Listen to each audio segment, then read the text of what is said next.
तुम्ही MPSCचा निकाल कधी लावणार हा एकच प्रश्न सध्या पुण्याच्या सदाशिव पेठेतून ते मंत्रालयापर्यंत विचारला जातोय। कारण महाराष्ट्र लोकसेवा आयोगाने म्हणजेच MPSCने तब्बल 95 दिवस उलटूनही 2025च्या पूर्व परीक्षेचा निकाल जाहीर केलेला नाहीये। हा व्हिडिओ आत्ताच सेव्ह करा, कारण स्पर्धा परीक्षा देणाऱ्या प्रत्येक विद्यार्थ्यांसाठी ही अतिशय महत्त्वाची माहिती आहे। UPSCच्या धर्तीवर अभ्यासक्रम बदलला, डिस्क्रिप्टिव्ह पद्धत आणली गेली, पण आयोगाला UPSC सारखी गती मात्र पकडता आली नाही।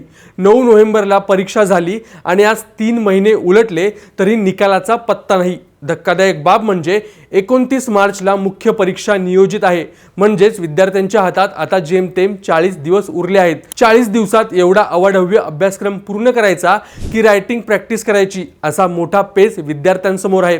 पुण्यात राहून अभ्यास करणाऱ्या विद्यार्थ्यांचे यामुळे मानसिक आणि आर्थिक खच्चीकरण होत आहे। निकाल लवकर लावून मुख्य परीक्षेसाठी पुरेसा वेळ मिळावा ही विद्यार्थ्यांची हक्काची मागणी आहे।